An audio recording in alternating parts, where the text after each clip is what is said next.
Mark, I was just going to say, can we start with the injury updates?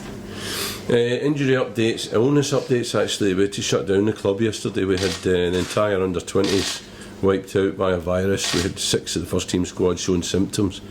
So we're waiting this morning. At the moment our count seems to be about 15, which includes 2 or 3 of the young boys that have never been involved with before in the first team level.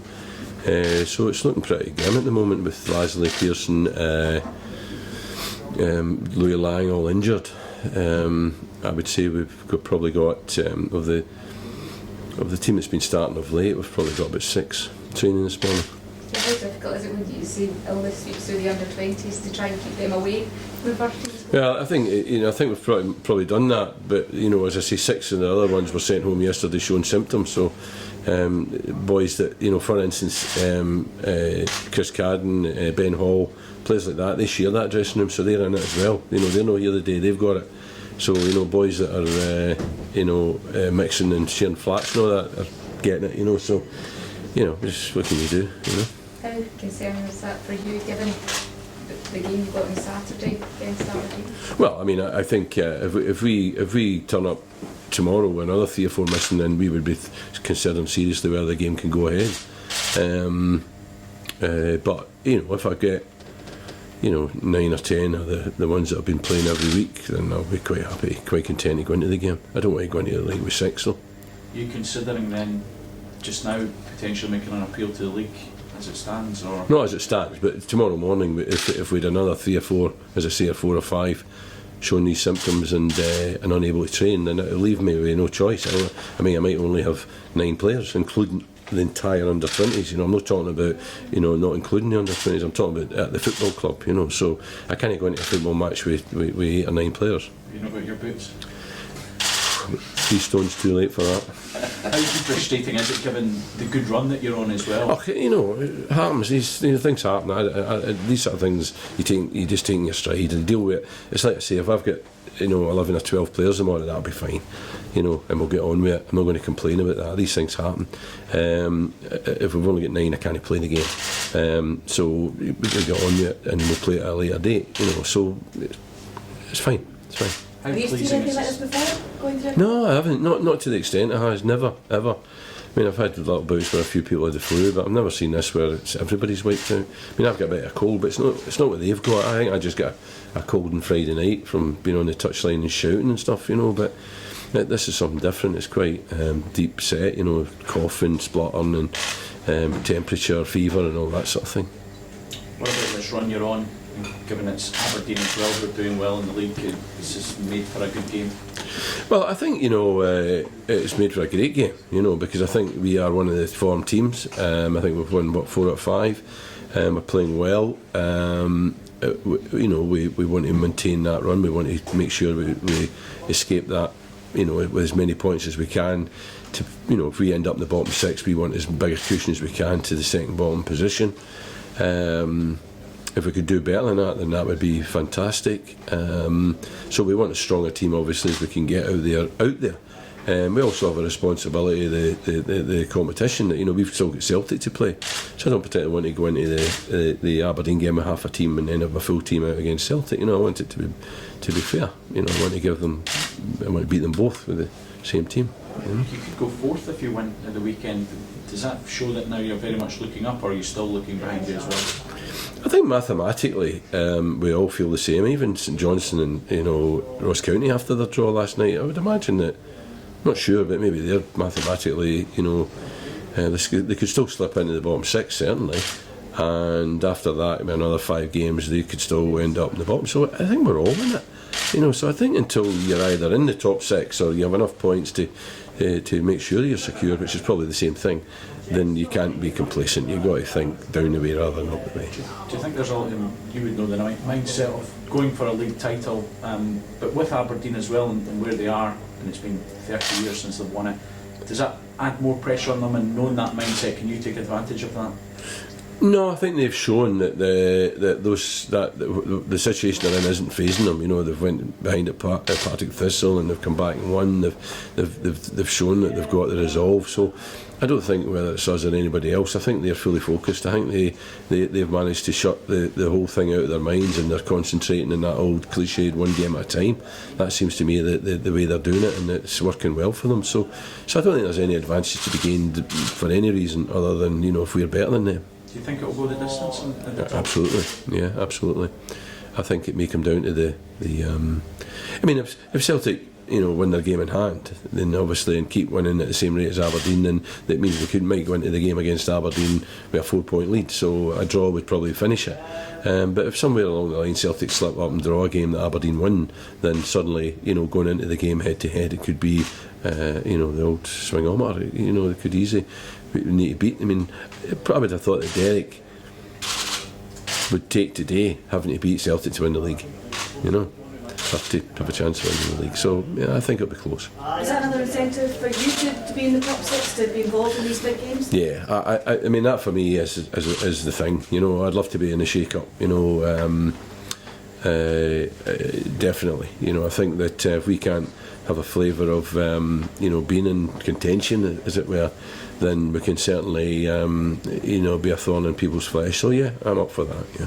What's been the key element, Mark, over the last 4 or 5 games for you, the way that results have gone your way? I think there's two things that happened. One is that we've got back on grass.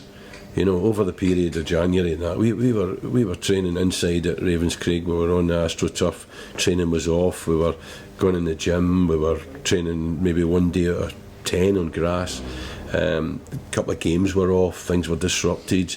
Training was missed. Unlike before, when we were training really well, we were working really hard, and we were playing at the top. We were sort of a peak of our fitness. Even we lost that edge. That then started to come back once we got back on grass and the weather, you know, became a bit more clement.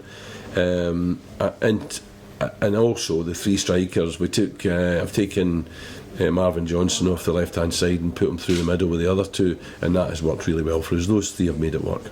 That system you used when you were here the last time, and it worked very effectively. Yeah, I mean, I played with it early in my time here, but you know, they didn't grasp the need for the 3 strikers to work as hard defensively as they're now doing. Even on Saturday, you know, or Friday night rather, first half they didn't do the job they'd been doing, and I went in at half time and told them. Second half, the 3 strikers came out and did it. You know, there was an incident I remember late in the game where Marvin Johnson had made a run from the right hand side across the front post. As soon as it broke down, he turned and he sprinted back into the right hand side to get in a defensive position. They hadn't been doing that in the first half. There'd been 3 up front, you know, and we were causing ourselves a problem. So because they're willing to do that, like Clarkson, Porter and McCormack did, then they make it work, you know. So as long as they work as hard as that defensively, you can play that way. What do you make of what's happened with the club with regards to Les Hutchison going to pass his shareholding over to the Welsh Society? Do you think that's good for the club at this stage? I think it was always Les's intention. You know, I went out and saw Les and he explained exactly what his thinking was, and that was always what he was going to do. I wasn't sure when exactly he was going to do it. But you know, he feels as if they've got the club in a position now where he's challenging other people to step up and to make it work. He's put together a model that, you know, he sees as sustainable, and it's up to us now to make that work. I believe it is sustainable, but it's going to take a massive effort, not just from, you know, Alan Burrows, myself, and the people behind the scenes, but the supporters, the sponsors. You know, we've got to appeal to them to give us as much help as we can, and we've got to run this club prudently for the supporters' sake, because it is now going to be the supporters' club. I think it's a very modern idea, and I think it's an exciting prospect for the supporters at Motherwell. Do you think that will affect your budget with what you can go and get for players bringing in summer, because it's a slight change in that it's not just the one man who's backing the club financially? Well, it's up to us to make sure, doesn't it? Because it's up to us to go out and find revenue streams that are going to, supplement anything that Les would have done, you know, and that's where the support. That's where the Supporters Trust comes in, and the executive at the club in the sponsorship side and the advertising side and that, to make sure that we maximise all these revenue streams, to make sure that we have as big a budget as we can possibly get. That is a challenge, no doubt about it. If we're all complacent, just sit back and just let it happen, then we'll end up having a reduced budget. But if we get on with it and we work hard all around the place, we can maintain the sort of budgets we've had of late.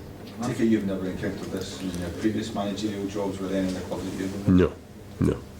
Mark, the big thing that Les was trying to do was to boost the transfer income. Obviously that takes a wee while, but are you confident that that's something that the club can increase with the guys that are coming through, the guys you've put in the first team, and that could have even rolled down?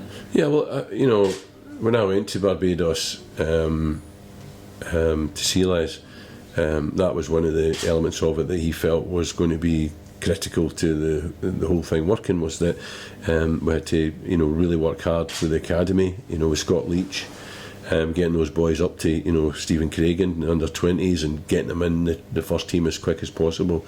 If you remember back, I spoke about how I felt that there were boys at the club that should be involved and weren't involved because physically they weren't on as far as they should be. Well, I mean, the classic example of that is Cadden. So I've taken him and I've worked him up to a level. It's not a coincidence, it's not just happened. We've worked him to the point where he's ready for the first team. We've done the same with Ben Hall. We've put them on regimes in the gym and diet and preparation that have changed them. And there are a lot of boys like that within the club that we're working on now that we expect to come through, and we expect a lot of these to turn out to be really good players. And no doubt about it, they will be in demand, and one or two of them will eventually leave, and it will make that thing that you're talking about work. Mark, can I just get briefly your thoughts on the English title race? You think your old club, Leicester, will go the distance now? Spurs worry me a bit, I must admit, Spurs worry me a bit, but I think they'll go the distance. There's absolutely no reason why they should suddenly stall now. It's just whether they can maybe win one more game than Spurs. Just on your team years, you mentioned Keith Lasley, is he definitely not available? Well, Keith is the one who's definitely not available, because as usual he's not only Laz but he's Lazarus. He's saying that he thinks he'll be fit. The physio saying that he thinks he's delusional. But if Laz can be fit, he will be fit. So we'll give him every chance to be fit. I take it you're pleased there was no mention from the compliance officer about Scott McDonald? Well, I mean, I think that was sensible. I think there was no real damage done.